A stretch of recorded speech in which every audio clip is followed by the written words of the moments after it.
իրար հաջորդելով հարցազրույցներ տվեցին Սերժ Սարգսյանը եւ Ռոբերտ Քոչարյանը, արդեն տեսել եք ձեզ մեղադրեցին Ղարաբաղը բանակցային գործընթացից դուրս թողնելու մեջ, պատերազմ հրահրելու մեջ, փոխ լրացնող այս իրար շարունակող հարցազրույցները ինչ միտում ունեն ձեզ։ Այդտենց բան են ասա, ես Ղարաբաղը ես դուրս եմ թողել բանակցային գործընթացից, հա, ասել ես բանակցային Փակուղի եք մտցրել, այսինքն լսեք, ինչ շատ լավ, պատերազմ, փակուղի, մի րոպե, պատերազմ, փակուղի, պատերազմ,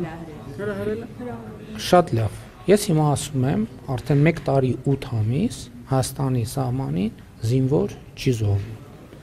Հիմա եթե 2018 թվականի եւ ասում եմ, որ նախկինում մենք ոչ մի տարի չենք ունեցել, ոչ մի, որ այսպիսի իրավիճակ չլինի։ Հիմա եթե 2018 թվականին չկար պատերազմ, ինչ են զինվորները զոհվում սահմանին։ Պատերազմը ո՞րն է։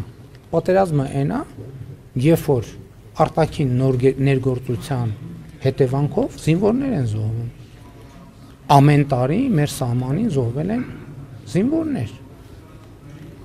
18-ից առաջ։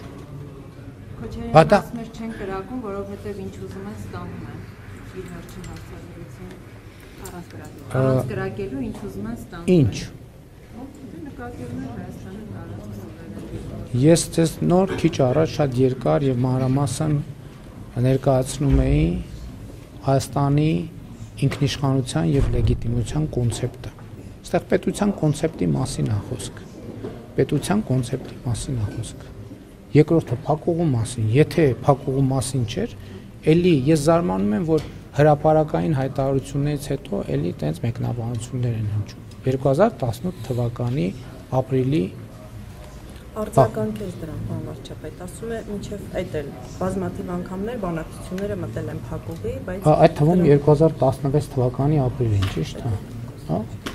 Դուք չգիտեք։ 2016 թվականի ապրիլյան պատերազմի մասին չեք լսել։ Էդ էլ փակուղու մասին։ Բա ինչի՞ էր այդ պատերազմը սկսվում։